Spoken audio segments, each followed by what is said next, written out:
हर पागल की बात का जवाब नहीं दिया जाता है। पागल रास्ता चलते कोई हमारे इस्लाम के खिलाफ बोलेगा तो हम उसके पास किताब लेके दौड़ जाएंगे, नहीं तुम गलत बोल रहे हो, तो हमारे हमसे बड़ा पागल कोई नहीं होगा। पागल की बात का जवाब नहीं दिया जाता है, का जवाब है खामोशी। और अगर उसका अदीब कुछ बोल रहा है तो मेरा अदीब जवाब देगा, उनका शायर कुछ बोल रहा है तो मेरा शायर जवाब देगा। ऐसा नहीं कि हर आदमी अपने हाथ में उस मैटर को लेके चला गया थाने में और पत्थरबाजी करना शुरू किया, तो वो गाली बकने वाला तो वो बाहर रहेगा, ये पत्थर मारने वाला जेल में सड़ने लगेगा। अगर इसने मुस्तफा की शान में गुस्ताखी की तो उनको कहिए किसी हिंदुस्तान का एक ब्राह्मण जो बहुत बड़ा पढ़ा लिखा आदमी है, उसने पैगंबर आजम की तारीफ में क्या लिख दिया, एक किताब लिख दी, Muhammad the prophet of Islam. उसने उस किताब में लिखा, all these magnificent roles in these departments of human activities he is like a hero. आप इसको दीवार में लिख दीजिए, अब इसको हाईलाइट कीजिए। तुम्हारी औकात तो कुछ नहीं है, लेकिन ये जो करोड़ों को पढ़ाया लिखाया है और तुम जैसे करोड़ों को पढ़ा सकता है, इसने मेरे पैगंबर के बारे में रिमार्क ये किया है कि इंसानी जीवन के हर क्षेत्र में जो योगदान इस्लाम के पैगंबर ने दिया है उसको देखकर कहा जा सकता है इस पृथ्वी का लाजवाब इंसान कोई है तो मोहम्मद अरबी की जाते गिरामी। अगर कोई हमारे पैगंबर की शादी के खिलाफ बोलता है तो आप पैगंबर की शादी के फवायद बताना शुरू कर दीजिए। आना के पत्थर लिया, उसके घर पे मारा और खुद जाके सड़ गया, गल गया, मर गया।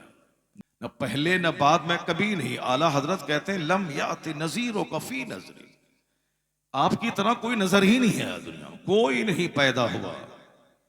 अब जब इतने बड़े रसूल जिनका हुस्न लाजवाब, जिनकी बात लाजवाब, जिनका खानदान लाजवाब, जिनके माँ बाप लाजवाब, जिनके पैदाइश का शहर लाजवाब, जिनकी आरामगाह लाजवाब, सब मैचलेस, इनकम्पेरेबल, ये रामगिरी क्या जाने मुस्तफा कौन है, ये साहब नरसिंहानंद क्या जाने मुस्तफा कौन है, ये घंटी बजा के 2 टका कमा के पेट पालने वाला, ये क्या जाने मुस्तफा कौन है।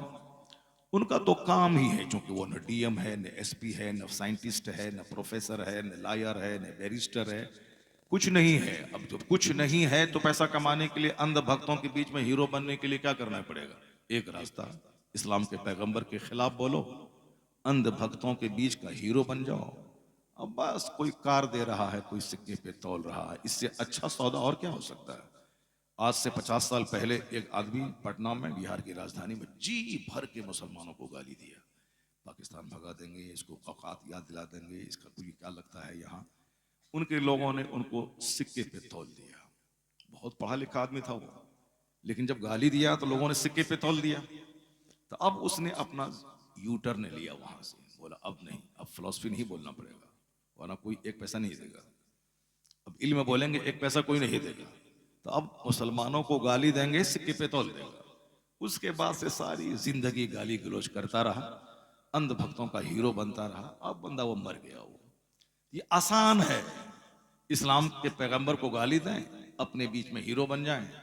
आप साहब 10-10 महंगी कारों पे चलें, लेकिन यह लोग कुछ नहीं है, चूंकि इनका मकसद सिर्फ 2 रोटी कमाना है। मगर यूरोप का वो दानिश्वर जो जहाज दे रहा है दुनिया को, जो माइक्रोफोन दुनिया को दे रहा है, जो साहब साइकिल, 2 व्हीलर, 3 व्हीलर, 100 व्हीलर की ट्रेन का फॉर्मूला दे रहा है। हमारा मुल्क हिंदुस्तान है, हिंदुस्तान के जर्रे जर्रे से मुझको मोहब्बत है, लेकिन अगर हिंदुस्तान के लोग शराबी, पापी, सड़े हुए, जनाकार, जुआ सट्टेबाज रहे हैं, तो ऐसा नहीं कि इस सट्टेबाजों से मुझको प्यार है। और अमेरिका का कोई आदमी साहब जीनियस, साइंटिस्ट, बैरिस्टर रहे, ऐसा नहीं कि वो कौड़ी कत्तीन है, कुछ नहीं है, नहीं। इंसानियत का तकाजा यह है कि जो आदमी जिस काबिल रहे उसके इल्म की कदर करनी चाहिए। माइक्रोफोन में मैं बोल रहा हूँ इंडिया में, लेकिन देने वाला डेविड हक्स है 7 समंदर पार का। मानना तो पड़ेगा कि जिस माइक से हम फायदा उठा रहे हैं, सारी मस्जिदों में जुमा के दिन खिताब हो रहा है, लाखों आदमी को मैं अपनी बात सुना रहा हूँ, तो उसका तो एहसान मानना पड़ेगा। अगर वो ये ईजाद नहीं करता तो आज हम अपनी बात लाखों तक कैसे पहुंचाते। हवाई जहाज अमेरिका के 2 भाई ने बनाया, लेकिन आज करोड़ों मुसलमान उससे चल के उम्र के लिए जा रहे हैं, सबसे ज्यादा मुसलमान फायदा उठा रहे हैं उससे। मानना तो पड़ेगा कि जिसने भी दिमाग जला के ये सवारी दी है, कितना बड़ा काम किया है कि हम लोग 7 दिन समंदर में रहते थे और अभी 7 घंटे में कलकत्ता के दमदम से मदीना पहुंच जाते हैं वो सवारी। तो इसका मतलब है कि मानना पड़ेगा कि बड़ा काम किया उसने। तो जहां से एरोप्लेन आ रहा है, जहां से साहब माइक्रोफोन आ रहा है, जहां से कंप्यूटर आ रहा है, जहां से ये सारी चीजें आ रही, वहां के दानिश्वर के पांव की धूल के बराबर ये नहीं है जो हमारे पैगंबर को गाली दे रहा है। ये उनके पांव की धूल के बराबर ये नहीं है। अब उसने क्या कहा मेरे पैगंबर के बारे में, जरा गौर से सुनिए। वो कहते हैं he is the only man in history who was supremely successful on both levels, religious and secular। क्या गजब की बात कहती, दुनिया की सारी किताबों को आंख की पुतलियों में समेटने वाला, दुनिया के हर ममालिक के बड़े बड़े लोगों की जिंदगी का, उनकी जीवनी का अध्ययन करने वाला, एंशियंट हिस्ट्री, मॉडर्न हिस्ट्री, सबको आंख की पुतलियों में समेट लेने वाला, 25-30 साल तक लाइब्रेरी में कैद करके दुनिया के सारे मज़ाहिब और सारे महान लोगों की जिंदगी का मुताला करके उन करोड़ों में से 100 को छांट कर अव्वल नंबर पे जो इस धरती का सबसे कामयाब तरीन इंसान है, उनकी सूची तैयार करने वाला। वहां न गुलू है, न मोहब्बत है, न अकीदत है, सिर्फ हकीकत है।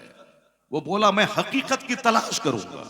अगर मोहब्बत होती तो जिसका वो कलमा पढ़ता है उसका नाम अव्वल नंबर पे देता, और जिस साइंस के फील्ड का वो आदमी है उस फील्ड का जो सबसे बड़ा शाहकार है उसका नाम देता। नहीं दिया उसने, कहा नहीं, मोहब्बत नहीं, अकीदत नहीं, गोलू भी नहीं, मुबालगा आराई नहीं, बल्कि सिर्फ रियलिटी, वास्तविकता, फैक्ट की बुनियाद पे मैं किताब लिखूंगा, तरतीब दूंगा। उन्होंने हक अदा किया मुताले का। उसके बाद जब सूची तैयार की, पहला नंबर जिसका दिया है दुनिया का सबसे महानतम सफलतम पुरुष की सूची में पहला नाम जो दिया है वह नाम नामे मोहम्मद सल्लल्लाहु अलैहि वसल्लम। सुभान अल्लाह। वो कहते हैं he is the only man in history, तारीख में वह पहला इकलौता आदमी है जो मजहब और सियासत दोनों सतह पर सबसे ज्यादा कामयाब तरीन शख्स होगा, मोस्ट सक्सेसफुल पर्सनैलिटी। मैंने ये बातें इसलिए कह दी क्योंकि आज मुसलमान अंदर से मायूस हैं। मुसलमानों को लगता है कि एक लुच्चा लफंगा गाहे बगाहे उठता है और हमारे पैगंबर को गाली देता है। तो हर पागल की बात का जवाब नहीं दिया जाता है। पागल रास्ता चलते कोई हमारे इस्लाम के खिलाफ बोलेगा तो हम उसके पास किताब लेके दौड़ जाएंगे, नहीं तुम गलत बोल रहे हो, तो हमसे बड़ा पागल कोई नहीं होगा। पागल की बात का जवाब नहीं दिया जाता है, पागल का जवाब है खामोशी। और अगर उसका अदीब कुछ बोल रहा है तो मेरा अदीब जवाब देगा, उनका शायर कुछ बोल रहा है तो मेरा शायर जवाब देगा। ऐसा नहीं कि हर आदमी अपने हाथ में उस मैटर को लेके चला गया थाने में और पत्थरबाजी करना शुरू किया, तो वो गाली बकने वाला तो वो बाहर रहेगा, ये पत्थर मारने वाला जेल में सड़ने लगेगा। ऐसा नहीं है, अक्लमंदी और होश के साथ काम लेना पड़ेगा। जब जब मेरे मुस्तफा की शान घटाने की कोशिश करे तब तब आप गली कूचों में मुस्तफा की शान लिखिए, वो जो शान इन जैसे काफिरों के सरगना और सरदार ने जो बयान किया है। अगर इसने मुस्तफा की शान में गुस्ताखी की तो उनको कहिए किसी हिंदुस्तान का एक ब्राह्मण जो बहुत बड़ा पढ़ा लिखा आदमी है, उसने पैगंबर आजम की तारीफ में क्या लिख दिया, एक किताब लिख दी, Muhammad the prophet of Islam. उसने उस किताब में लिखा all these magnificent roles in these departments of human activities he is like a hero. आप इसको दीवार में लिख दीजिए, अब इसको हाईलाइट कीजिए। तुम्हारी औकात तो कुछ नहीं है, लेकिन ये जो करोड़ों को पढ़ाया लिखाया है और तुम जैसे करोड़ों को पढ़ा सकता है, इसने मेरे पैगंबर के बारे में रिमार्क ये किया है कि इंसानी जीवन के हर क्षेत्र में जो योगदान इस्लाम के पैगंबर ने दिया है उसको देखकर कहा जा सकता है इस पृथ्वी का लाजवाब इंसान कोई है तो मोहम्मद अरबी की जाते गिरामी। वाह वाह वाह वाह, सुभान अल्लाह। ये अगर कोई हुजूर को गाली दे तो आप 1 करोड़ बार मुस्तफा पे दुरूद भेजना शुरू कर दीजिए। अगर कोई हमारे पैगंबर की शादी के खिलाफ बोलता है तो आप पैगंबर की शादी के फवायद बताना शुरू कर दीजिए। आना के पत्थर लिया उसके घर पे मारा और खुद जाके सड़ गया, गल गया, मर गया। नहीं, हर चीज का एक जवाब होता है, एक हिकमत होती है। हमारे यहाँ चूंकि हिकमत कम है, जज्बात ज्यादा। माइक की आवाज तो 1 किलोमीटर जा ही रही है, फिर बिला वजह चीखने की क्या जरूरत है? जब माइक माइक अगर नहीं तो चलो चीखेंगे ताकि वहां तक आवाज पहुंच जाए, लेकिन जब माइक की आवाज पहुंच रही है तो बिला वजह चीखने की क्या जरूरत है? कपड़ा फाड़ने की क्या जरूरत है? सर से पगड़ी फेंकने की क्या जरूरत है? क्योंकि हमारे यहाँ एक्टिंग बहुत ज्यादा है, हमारे यहाँ जज्बात बहुत ज्यादा है, हमारे यहाँ अकल से काम लेने की रीति बहुत कम है। बस 2 4 10 लोगों को लेके बैठ गए, खूब सीना फाड़ा, मार देंगे, काट देंगे, फेंक देंगे। आया पुलिस वाला, सबको पकड़ के ले चला, वो इधर से भागा, उधर से भागा। अकलमंदी और हिकमत से काम लिया जाता है, सब्र से काम लिया जाता है। सब्र तो सारी मुखालिफतों की दीवारों को तोड़ देता है। कुरान शरीफ में अक्सर जगहों पे आया, वो इन तत्तकू व तस्बिरू, अगर तुम अल्लाह से डरते रहो और सब्र करते रहो तो कामयाबी तो तुम्हारे लिए। नहीं देखा जालिम बोला था कि 3 दिन में तबाह कर देंगे, कि नामो निशान नहीं छोड़ेंगे गजा में। 16 महीने के बाद आज सारी दुनिया दंग है कि जिसके शहर को उजाड़ दिया गया, ये जिंदा कैसे है, ये मोटा ताजा कैसे है, ये कीमती कीमती कारें कहां छुपी हुई थी जो आज सड़कों पे दौड़ रही हैं।